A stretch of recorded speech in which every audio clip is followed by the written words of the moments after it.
yazi wasiyameza nino clean governance bafethu, like for once bafethu ave ngifisa nivula live nilibizi ichunu libe khona ichunu abantu bahlabe ngembuzo ichunu ukuthi why wena ngaso sonke isikhathi mekuthi kuyalungiswa ugcine into isimosho wena ngenxa lento ukuthi uthengeka kalula.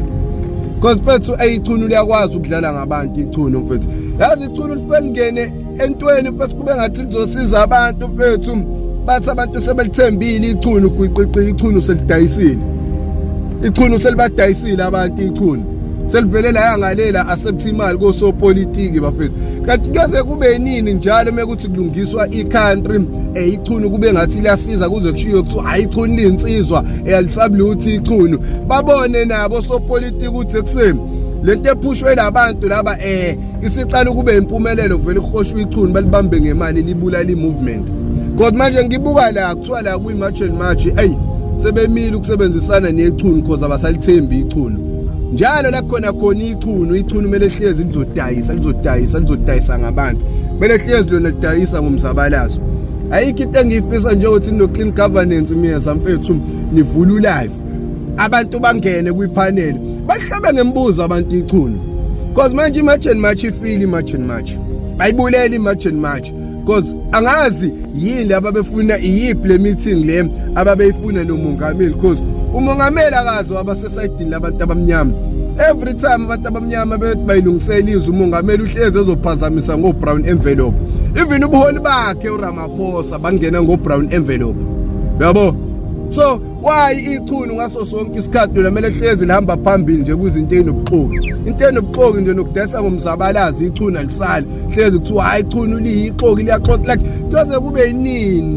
kuze kube yinini ichunu lidayisa ngabantu base South Africa. Lenze ngathi liyabasiza livele libanjwe ngo-brown envelope libulala i-movement. Ave ngufisa nje leyo life loyo kunje libuzwe ichunu ukuthi kuze kube yinini uphila lempilo le. Wena kanti awufuni ukubona iSouth Africa iphumelela iyaphambili kuba khona ushintsho ezweni lakho. Every time ama citizen amezama ushintsho nawe uyayibamba iqhaza kube ngathi usebenzisana nawo. Kufika osopolitiki babambe ngo-brown envelope ukhohlwe yona yonke into emesenisebenzele kanzima. Mina ngiyafisa nje ichunu lihlaliswe phansi libuze ukuthi lixokiza. I-March and March isikhipha istatement sokuthi ithanda ukuziqhelelanisa nongizwe emchunu ngeke isasebenzisana nongizwe emchunu. Kuthi okwenzakalile ke i-March and March ibinophenyo langaphakathi yase ithola ukuthi kunensolo zokuthi ungizwe emchunu usebenzisana nosomabhizinisi kanye nabanye bezepolitiki abazama ukudicilela phansi inhlangano ye-March and March nokuhlukanisa amalunga e-March and March. So lolo phenyo lolo lilidele ekutheni bebekhiphe isinqumo sokuthi bayayiqhelelanisa nokusebenza nongizwe emchunu okwamanje. Kodwa ke kuthiwa into eshiwo futhi kutholakale ukuthi ngathi kunokuthile akuhlomulile kuyo yonke lento le ungizwe emchunu akwakwemukelile yena for ukuthi ezosiza laba abantu bezepolitiki nabamabhizinisi ukuthi bedicilele phansi i-March and March. Bathi kodwa ke uphenyo lusaqhubeka kusazoqhubeka ku-investigate further but okwamanje basathanda ukuthi beyiqhelelanise ekusebenzeni naye ngoba ngazathi akasabhiliveli entweni eyodwa abakade bebhilivela. I-March and March isikhipha istatement sokuthi yakhahlela ukusebenzisana nongizwe emchunu. Kusho ukuthi ke ifungizwe emchunu engaqhubeka ebonakala kuma-march ngeke azabonakala kuma-march alwisana nabo ukufika we-March and March.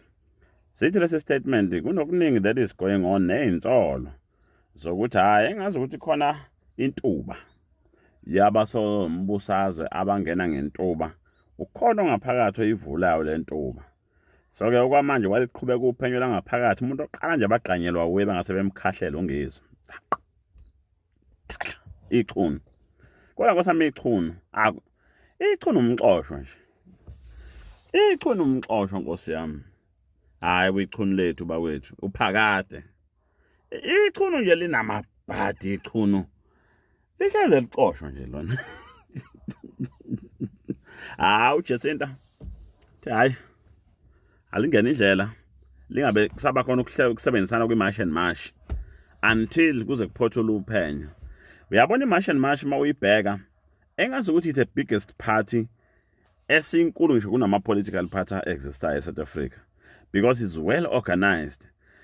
Uma uthi uphakela umthakathi uzoqhubeka mhlambe nalobu budlavini bakhe angacisha ngalast la kwi-march and march kunobunono kunobunithi kwi-march and march qondile kuthe hayi shame lengane le kuthi uJacinta hayi ayalikhahlela ichunu hawu le video ngifisa ifike kubaba uMacingwane ubaba ongezwe Mchunu. Uyabona baba uMacingwane uma kuya ngokuthi lesi statement esibhalwe iMarch and March si positive. Othi ngiphindele baba ongezwe. Uma kuya ngokuthi lesi statement baba ongezwe Mchunu esibhalwe iMarch and March ngawe uyobe ugovuzile umphakathi, uyobe usizwe usicekelile phansi, uyobe usizwe usibulele, uyobe ubudoda bamadoda kade supporta wena uyobe waxhaphazile, uyobe uyilimazile i-trust ngelinye ilanga omunye umuntu oyovela ethi wenza lento eyenziwa wena. Yabona abamacingwana uma kuya ngokuthi lesi statement sinjengoba becabanga yonke into ade uyikhuluma ngisho kuthiwa beyinhle kangakanani, kodwa ngifisa ukubona ububi bento ozobe uyenzile. Ngifisa ngelinye ilanga le video le uthi uma uyithola uyilalela usho ukuthi cha lo mfana kaMhlongo wangitshena into ekuyona yona, uyobe isizwe samaZulu udlalile ngaso, uyobe ubuholi ubuthukela into nawe ophinda uyenza, uyobe umndeni wakho nezihlobo zakho nabangani bakho nengane zakho ungayicabangelanga. Ngithakwe ngime babamacingwane ilokho nje bengifisa ukukudlulisa. Bafowethu into ongayazi inkulu kakhulu kunawe. Bafowethu ngibona kuney'ndaba ey'trendayo kakhulu lapha nalapha kwezokuxhumana. Angizazi noma ziyiqiniso noma zamanga yini, kodwa ingakho ngikhetha ukuthi ngizofaka lesi sithi Mchunu at the center of March and March internal investigation story. Below kwase kuyabhalwa okubhaliwe. Eyazi bafowethu iyanhlaka ke lento. Ngisazobheka futhi ephejini leyo ke nje iMarch and March ukuthi ikhona yini into ekanjalo ngabe iqiniso. Kodwa engikubonile ngibheke lapha ephejini lika King Zoso ukuthi naye ubhale nje akubhalile uKing Zoso lapho ukuthi hayi impela kuthiwa uMacingwana uxetshulwe amadiski kodwa ingane wambiza ngesibongo sama wakhe ayikakasho lutho ney'ntatheli zingamxini zingalokho zembuzo imibuzo. Angazi-ke kanjani kodwa ungathi kuney'nsolwanyana ukuthi kukhona akumukelile phela okuyinkece. So-ke asikwazi-ke bafowethu ungabe niyakhumbula ukuthi ngake ngenza ividiyo phambilini ukuthi yazi bafowethu umzabalazo wethu kuzofuneka ukuthi siwuvikele siwuprotecte thina ngoba iMarch and March i-revolutionary yethu umzabalazo wethu thina abantu oyiqhelenisayo kanye nepolitiki awuhlangani nepolitiki, kodwa baningi abantu abama-politician nabamalandeli bepolitiki abakuwona bonke abawulandela, because bonke abantu banama-political parties wabo abawalandelayo nabawathandayo abangawavotela. As much as nayo ngizwe siyazi ukuthi iqabane uyi-ANC, siyazi ukuthi uphakela umthakathi uyi-IFP, siyakwazi lokho. So-ke akusiyona inkinga-ke lokho-ke ngani kwethu. Baningi iy'nhlangano ey'ningi ey'hlukahlukene ezisapotha lo mzabalazo olwakakhulukazi nama-illegal foreigners abokuhamba abangenazo izincwadi la ezwenikazi lase-South Africa. Kodwa okuthusayo ukuthi kungene le mbiko yokuthi oMacingwana engathi uyasolakala ukuthi kukhona izimali aziresivile there and there, so-ke imashi and mashi iyafunga iyagoma cha ngeke isakwazi ukukhoxisile ukuthi isebenzisane naye yenze uphenyo ukuthi ngabe lezo zinto zenzakalile yini na.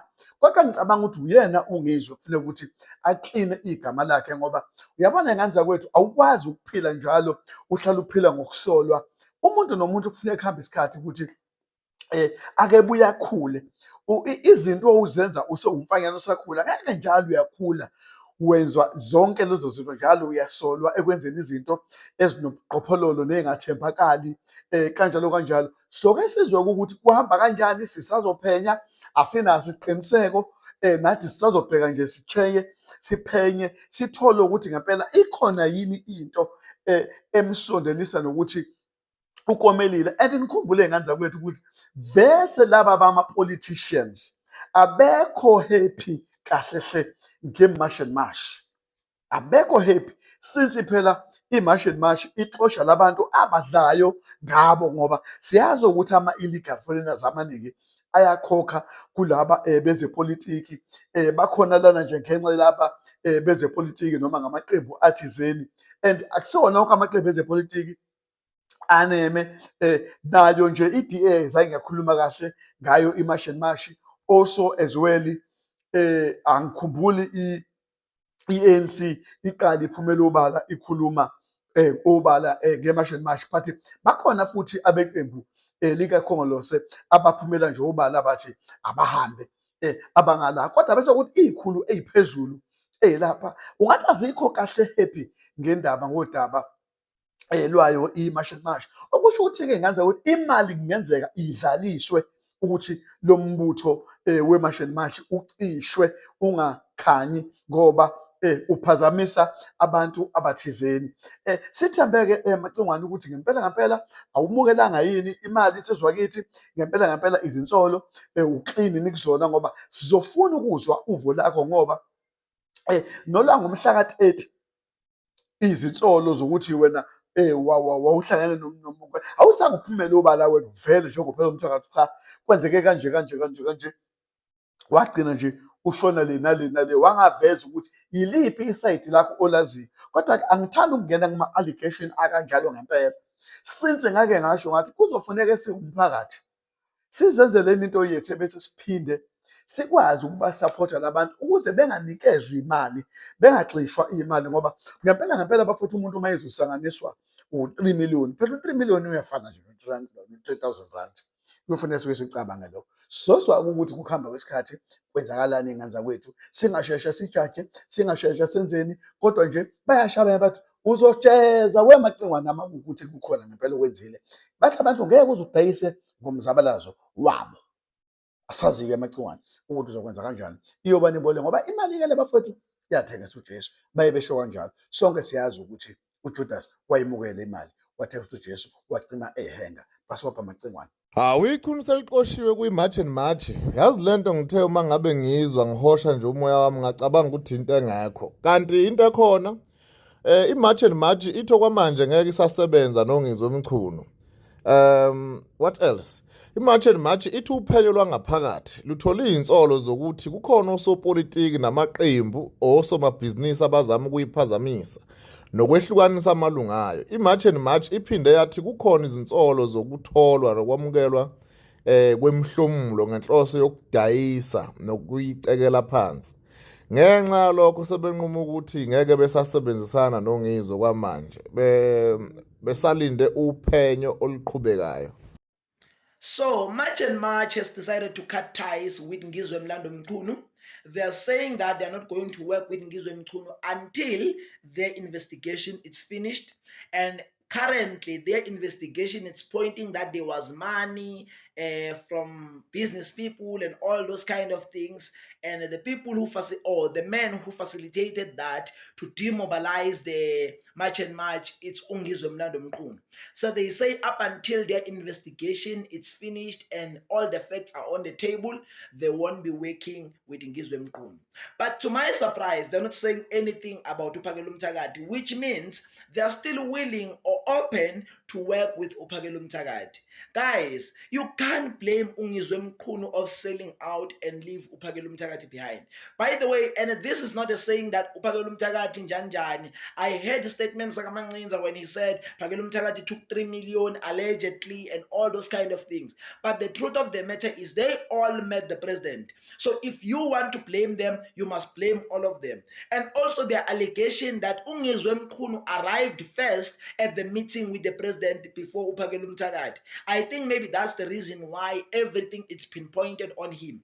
But I think if Jacinta was serious and she wants to find the truth, she must dismiss both of them for now and do her investigation, because Uzotini Umotoli investigation that it was Upagelu Mtagati through Ushabisa that organized that meeting or that met the president out of willingness without her. Like, I'm asking myself those questions. So if Jacinta wanted the truth as things stands now, Jacinta should have done one simple thing: dismiss both of them, don't work with both of them up until you finish your investigation, and let your investigation direct you on who to work with and who not to work with.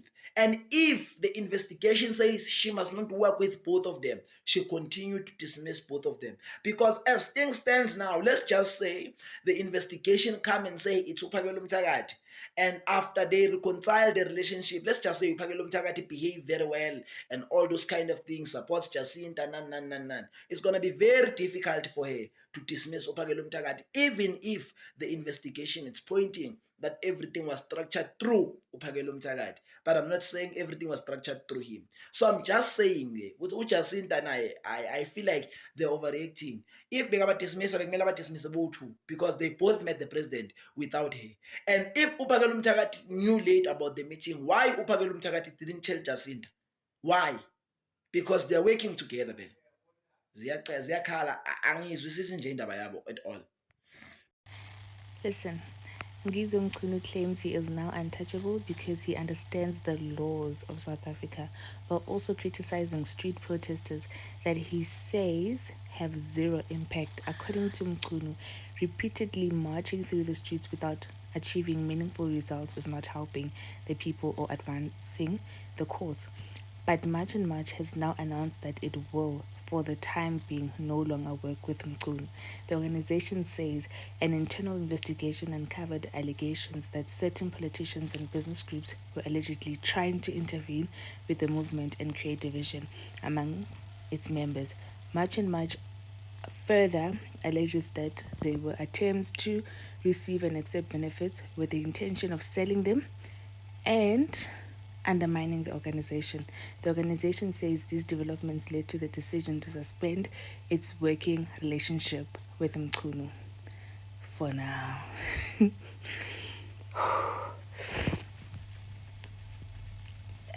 Yeah. I really want to give my 2 cents, but a lot was said. Let me shut up for tonight. I'll be back. Ezibhlungu aziphele eMzansi bafowethu, ezibhlungu azipheli eMzansi eSouth Africa. Hayi bathi ixoki elingumchunu, hayi sebelixoshe ngempela. Hayi kodwa uphakela umthakathi madoda usile wabhoda ngalo wagijima washesha waxolisa. Hayi izibhlungu azipheli bafowethu eMzansi. Hayi bathi imash and mash ithe hayi Ngizwe, hayi sokwanela sisakwazi ukusebenzisana nawe officially ngoba unixoki awunalo iqiniso, nahamba la thatha imali lokuphakela umthakathi. Hayi ke athi ulixoki uphakela umthakathi washesha waxolisa madoda. Hayi kunzima bafowethu ngeke. Hayi Hello Mzansi, welcome to Mgoso Mzansi. If today is your first time visiting this channel, please do the right thing and click the subscribe button. Imash and Mash ikhiphe a statement ithi yatichelelanisa nokusebenta naNgizwe Mkhunu until njena kuqedwe liphenyo, because kuthiwa kune liphenyo lelwenziwako ngaNgizwe Mkhunu. Apparently uNgizwe Mkhunu khona la sebenta nabo eqitheni lokumasha nalokuqoshwa kuma illegal foreigners eSouth Africa Africa kuthiwa uNgizwe Mchunu ureceive i-envelope le-brown i-bribe kokuthi ahlakade leliya qembu. So kuthiwa njena ngeke basasebenzisana naNgizwe Mchunu. Bese mbona lethu uNgizwe vele bekangasa attend imamasha ever since nje sagcina kumbona ngalesikhani a-attend meeting naRamaphosa, sagcina lapho kumbona attend amamasha, akaphinzanga uNgizwe Mchunu wa-attenda mamash lakhona eMzansi against illegal foreigners. People are reacting to this story saying how disappointed they are of uNgizwe, and some people are saying ukuthi vele uNgizwe i-flip-flop, uthenge kalula, uthanza imali. If ufuna kuhlakada something nika Ngizwe imali uyoyekela whatever lebekayenda for imali uNgizwe.